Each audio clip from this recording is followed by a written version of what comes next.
Satoshi Umatsu adalah seorang pria yang tega membunuh 19 penyandang cacat di sebuah panti perawatan di dekat Tokyo pada tahun 2016 dengan alasan penyandang cacat ialah orang yang sangat tidak berguna serta berbahaya dan harus dibunuh. Kasus ini adalah salah satu pembunuhan massal paling buruk di Jepang dan sangat mengejutkan dunia karena Jepang dianggap sebagai negara yang minim dengan kejahatan. Tapi sebelum lanjut ke videonya, seperti biasa aku mau ingetin ke kalian dulu untuk klik tombol like dan tombol subscribe di bawah bagi yang belum. Dan jangan lupa juga untuk nyalain lonceng notification-nya supaya kalian jadi yang pertama nonton pas video baru aku di-upload.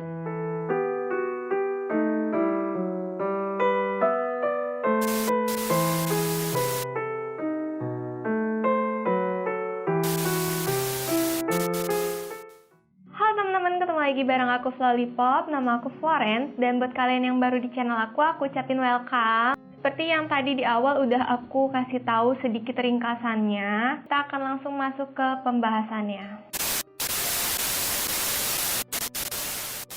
Satoshi Umatsu adalah seorang mantan perawat di sebuah panti perawatan bagi para penyandang difabel. Umatsu didakwa dengan berbagai kejahatan termasuk pembunuhan dan ia juga terbukti menggunakan ganja nih teman-teman. Kasus pembunuhan ini juga termasuk kasus pembunuhan massal terbesar di Jepang karena di Jepang itu sangat minim terjadinya kekerasan atau kejahatan nih. Kasus ini juga menimbulkan banyak pertanyaan tentang kaum difabel yang berada di Jepang. Jadi seperti apa sih sebenarnya image para difabel di lingkungan orang-orang Jepang? Karena di dalam persidangan hampir seluruh korban difabel ini tidak disebutkan namanya dan memunculkan stigma di masyarakat bahwa orang-orang Jepang itu malu memiliki kerabat atau saudara yang difabel atau cacat nih teman-teman. Pada tanggal 26 Juli 2016, Satoshi Umatsu pergi ke sebuah panti yang bernama Tsukuyama Yuri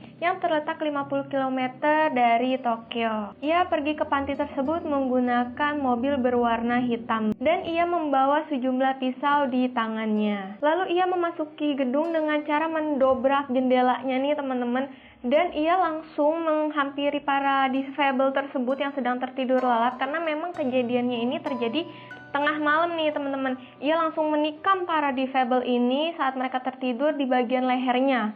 Jadi kayak langsung meninggal gitu loh teman-teman karena ditikamnya persis di leher gitu kan. Ia pun berhasil membunuh 19 korban dengan rentan usia 19 tahun sampai dengan 70 tahun. Lalu selain itu juga ada 25 orang yang terluka dan 20 diantaranya itu luka parah. Dan pada saat kejadian itu terjadi, panti tersebut dihuni oleh 150 orang difabel dan 9 staf yang bertugas pada saat itu. Dan dijelaskan juga bahwa Umatsu setelah melakukan penyerangan tersebut, ia menyerahkan diri ke kantor polisi dengan membawa pisau yang berlumuran darah di kedua tangannya gitu teman-teman. Jadi kalian bisa bayangin nggak kalau kalian papasan sama Umatsu di jalan nih, dia bawa pisau berlumuran darah kan tuh pasti ngeri banget gitu kan, kayak.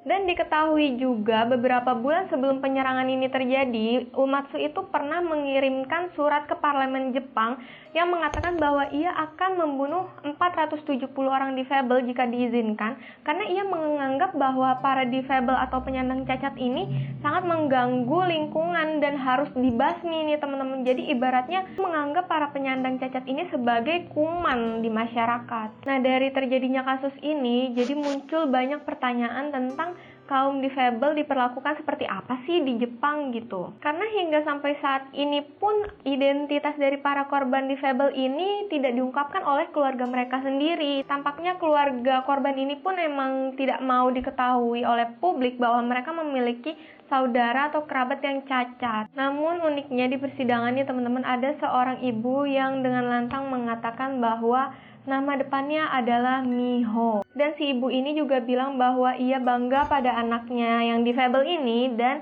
si Miho ini anaknya memiliki senyuman yang sangat indah dan sangat menggemaskan. Dimana keluarga-keluarga yang lain justru tidak mau mengungkap identitas anggotanya yang difabel, tetapi si ibu ini justru ia bangga bahwa ia memiliki seorang anak yang difabel. Dan si ibu ini juga mengatakan bahwa Miho berusia 19 tahun pada saat itu dan ia menderita penyakit autisme. Tetapi si Miho ini tidak menyerah begitu saja, teman-teman. Miho itu termasuk anak yang mau berjuang dan mudah bergaul di lingkungan. Dan terakhir si ibu ini bilang, saya ingin nama Miho dikenal.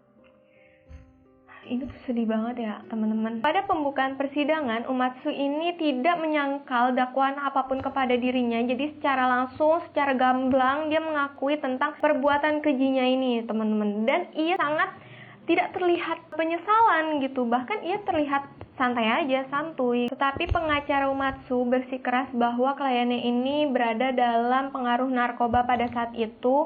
Dan si kliennya ini melakukan tindakannya di luar kesadaran mentalnya. Namun jaksa membantah dan yakin betul bahwa si Umatsu ini melakukan aksinya dengan kesadaran penuh. Proses persidangan yang dilakukan pada 8 Januari 2020 ini terpaksa ditunda karena terdakwa Umatsu ini dengan sengaja memasukkan sesuatu ke dalam mulutnya sehingga persidangan tidak dapat dilanjutkan. Dan Umatsu akan dijatuhi hukuman mati jika ia benar terbukti bersalah, dan putusannya akan diumumkan pada bulan Maret 2020. Oke teman-teman, segitu aja video kali ini. Lumayan singkat sih karena emang gak banyak detail yang dijelaskan, karena memang faktanya bahwa keluarga-keluarga korban ini tidak ingin diketahui oleh publik. Aku ceritain kasus ini bukan untuk kalian tiru, tapi sebagai pengingat bahwa kejahatan itu bisa terjadi di mana-mana teman-teman. Oke, thank you for watching and see you on my next video. Bye-bye!